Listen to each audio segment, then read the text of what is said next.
My name is Dana Nahai. I am a registered dietitian nutritionist.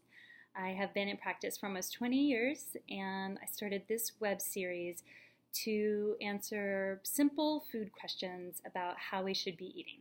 I query the questions from the internet, from family members, friends, neighbors, and patients, and hopefully you'll find it helpful. So today, I'm going to talk a little bit more about organic versus non-organic produce and what we should be buying, what we should be spending money on, what we should be eating. And first and foremost, I want to start by saying that you should be eating a lot more produce. Everybody should be eating a lot more produce. And the reason why is that produce is the most concentrated source of nutrients of any food-like substance you could be eating. The other thing that makes produce exceptional is that it has living enzymes in it.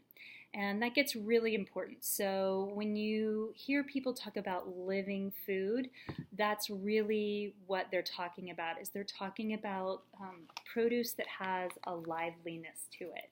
I always tell my patients, when you shop the supermarket, look for the produce that looks delicious to you, because the produce that looks delicious to you is what is most likely going to be most fresh. Now, the difference between organic and conventionally grown produce has everything to do with the types of fertilizers, pesticides, insecticides that are used not only on the produce sprayed, but also in the soils that the produce are grown. And so in addition to that, organic produce, food that's marketed as organic by having a USDA organic certification, is also going to be a non-genetically modified, grown from a non-genetically modified seed. So we're not going to talk about GMOs right now. We're really going to stick with the difference between organic produce and conventional produce, with the main question being, is one better for me than the other? Now, from a nutritional standpoint, what you're looking for is aliveness in produce. Aliveness in produce is what is going to be most nutritious. So I just came back from the Saturday morning green market, and I bought a lot of produce, and this is what really spurred my thought to share with you guys this concept that you want your produce to look super fresh, because the fresher the produce is, the higher concentration of phytochemicals, those plant chemicals that our bodies use for various processes, various metabolic processes. In addition to the grab bag of about 100 vitamins and minerals that are found in food that are known to the human body to have a specific metabolic pathway, there are hundreds of thousands of other chemicals that are found in natural foods that we know our bodies utilize, but science has not yet been able to figure out what they're used for. What that tells us is that plant foods are the foods that are most likely the number one food that our bodies need to help us promote health and prevent disease, okay? So when it comes to nutrient density, what you're looking for is freshness, irregardless of it's organically grown or conventionally grown. Now, in the last segment that I did, the question was, what type of produce should I be feeding my child, and specifically my child with a developmental disorder or delay?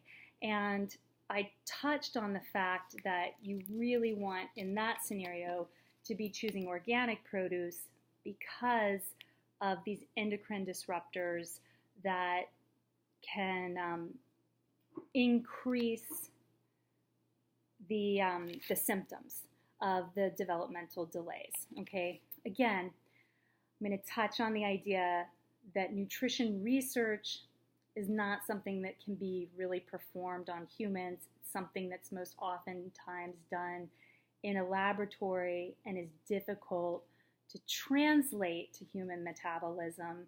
We're not really sure of the effectiveness of it because there are a lot of variables there. So when you're talking about organic produce, you're erring on the side of caution.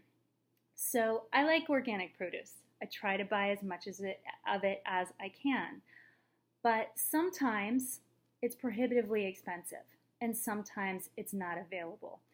So in that case, you're really going to be just looking for whatever is the most fresh, okay, and whatever is the most lively, okay? So you're looking for produce that's very well hydrated, that's not brown and moldy, that doesn't look like it's been sitting on the back of a delivery truck for days and days, okay?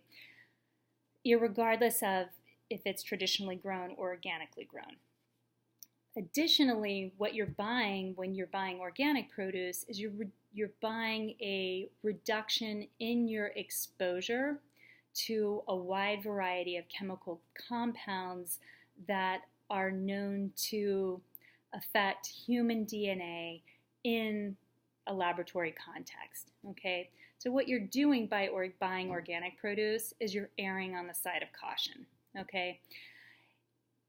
If you're buying conventional produce because there's not a lot of organic produce available to you or it's too expensive, at that point what you're looking for is buying produce where most likely the skin is going to be removed before you cook it, or that the skin can be scrubbed to remove a lot of the pesticide residue, okay? On fruits and vegetables where you're going to eat the whole plant, in the case of this beautiful fresh marjoram, I don't think I've ever bought fresh marjoram before, but I'm excited about it, you're going to eat the whole plant.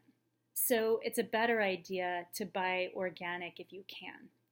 If you can't buy organic, what you're going to do is you're going to soak it in a bowl of water, you're going to rinse it, or you're going to wash it anyway, even if it's organic, but you're going to spend an extra amount of time soaking it, rinsing it, soaking it, rinsing it to try to remove some of that pesticide residue. Okay, does that answer everybody's questions about organic versus non-organic? Oh, there's one other thing that I want to bring up.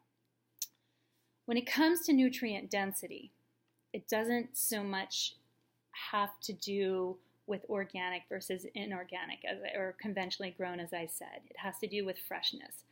But, shout out to my farming friends, it also has to do with farming practices, because the quality of the soil very, very much affects the quality of the nutrients or the density of the nutrients and the quality of the nutrient profile in the produce.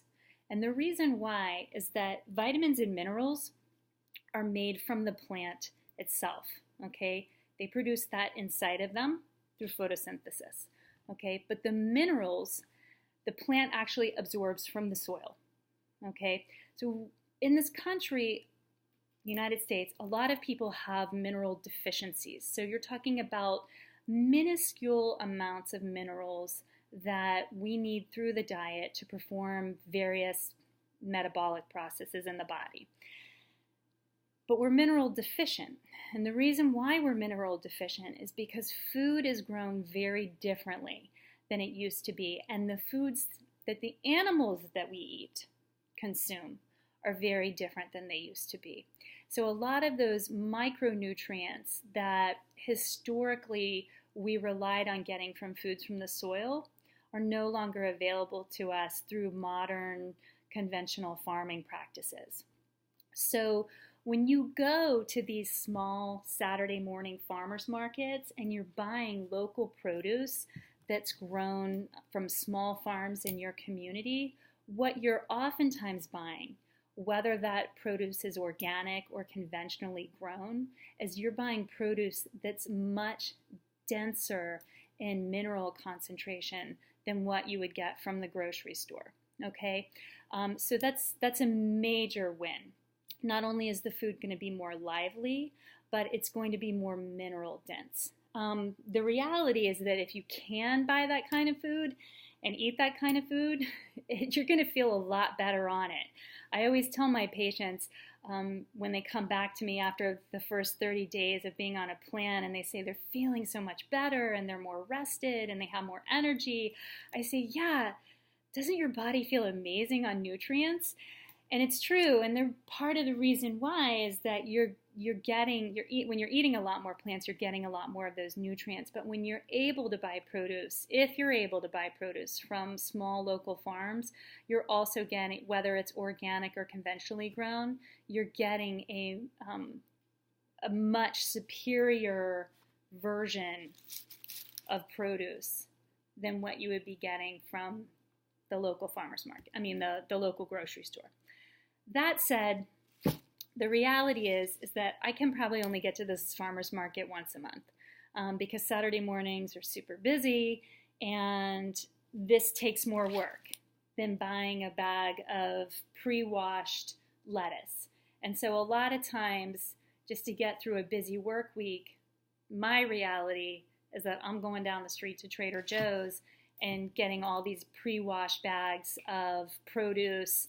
And I mean, I don't really buy the cut fruit because I can do that, but some people do, and more power to you, okay? You just got to figure out a way to get it in. And so if it means that you have a very busy week coming up and you cannot triage 10 pounds of vegetables on a Saturday to prepare for the week, and the best you can do is just running up to the supermarket or Costco or Trader Joe's or wherever you shop and buying these bags of pre-washed and chopped vegetables to get you through the week, then that's your bottom line for that week. And come the middle of October, that'll be my bottom line through January because it just gets too busy. So any given week, you just have to choose how you can make it happen.